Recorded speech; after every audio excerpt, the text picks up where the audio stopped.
कभी कभी एक छोटा सा कदम हमें एक अनजान सफर पर ले जाता है। आज हम एक ऐसी ही कहानी को समझेंगे जो ये बताती है कि जब रास्ता खो जाए तो साहस और समझदारी हमें घर कैसे वापस ला सकते हैं। ये एक बहुत ही जरूरी सलाह है। सुनने में ये बात बहुत साधारण सी लगती है ना? पर यही छोटी सी बात इस पूरी अविश्वसनीय यात्रा का केंद्र है, जो एक रोशनी की तरह रास्ता दिखाती है। तो कहानी की शुरुआत होती है एक बहुत ही हरे भरे पन्ने जैसे चमकीले जंगल से, और वहां है 10 साल की एक लड़की जिसका नाम है अन्या। बस एक खूबसूरत नाचती हुई तितली और हैरानी का एक छोटा सा पल अन्या को जाने पहचाने रास्ते से दूर एक अनजान दुनिया में खींच ले जाता है। और फिर अचानक वो पल आता है जब उसे एहसास होता है कि वो अकेली है। वो पीछे मुड़कर देखती है, पर जिस रास्ते से वो आई थी वो अब वहां है ही नहीं, पूरी तरह से गायब। और देखिए कैसे वक्त के साथ माहौल बदल जाता है। दोपहर में जो जंगल खूबसूरत और आश्चर्य से भरा था, शाम होते होते वही डरावनी परछाइयों से भर जाता है। और रात में तो मानो पेड़ों की घनी चादर एक अंधेरी डरावनी छत बन जाती है। तो सवाल ये उठता है कि जब डर हम पर इस तरह हावी हो जाता है तो उस अंधेरे में हमें रास्ता क्या दिखाता है। यहीं से कहानी खो जाने की समस्या से एक शक्तिशाली समाधान की ओर बढ़ती है। डर के उस गहरे पल में उसे एक बहुत ही साधारण सी याद आती है, एक ऐसी चीज जो उसके पिता ने उसे सिखाई थी, और यही याद सब कुछ बदल देती है। देखिए, डर में हमारा पहला रिएक्शन क्या होता है? घबराना, आंख बंद करके भागना, है ना? लेकिन रणनीति बिल्कुल अलग होती है। अन्या ने घबराने के बजाय अपने पिता की सलाह को याद किया और एक योजना बनाने का फैसला किया। और पता है, इसी खासियत को साधन संपन्नता कहते हैं।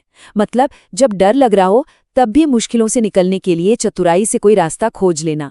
ठीक वही जो अन्या ने किया। तो सबसे बड़ी बात यह है कि अन्या ने अपने पिता के शब्दों को सिर्फ याद ही नहीं रखा, बल्कि उसे जीवित रहने की एक पूरी योजना में बदल दिया। उसकी योजना देखिए कितनी साफ थी।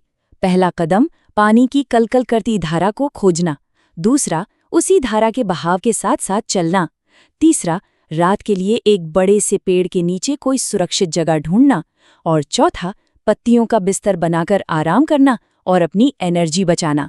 हर कदम बिल्कुल सोचा समझा था। और इस भयानक सफर के बीच में भी ये एक कितना खूबसूरत पल है ना? उस खोखले पेड़ के अंधेरे में जुगनुओं का वो खामोश नृत्य एक छोटा सा सुकून देता है, जो हिम्मत बनाए रखने के लिए बहुत जरूरी था। अब उसकी मेहनत और उसकी स्पष्ट रणनीति रंग लाने लगी थी। सफर का आखिरी पड़ाव शुरू हो चुका था, और फिर उम्मीद के संकेत मिलने शुरू हो जाते हैं। एक नई सुबह होती है। वो छोटी सी पानी की धारा अब थोड़ी चौड़ी हो जाती है। आसपास की जमीन भी बदलने लगती है, और फिर घने पेड़ एक खुली जगह में जाकर खत्म होते हैं। और फिर वो एक पल आता है, एक कैंप साइट नजर आता है। सोचिए, इतनी लंबी और कठिन परीक्षा के बाद सुरक्षा को देखना कितना बड़ा और राहत भरा पल रहा होगा। और यहीं पर कहानी का भावनात्मक अंत होता है। सूरज की वो गर्मजोशी, सुरक्षित होने की वो गहरी राहत, और अपने परिवार से दोबारा मिलना। यात्रा अब खत्म हो चुकी थी। तो इस पूरी कहानी का असली सबक यही है, साहस।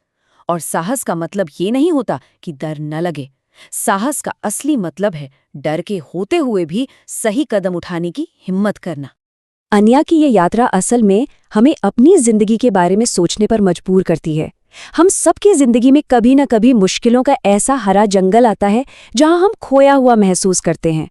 तो सोचने वाली बात यह है कि उस वक्त हमारा वो कौन सा ज्ञान है, वो कौन सी सलाह है जो हमारा मार्गदर्शन करती है।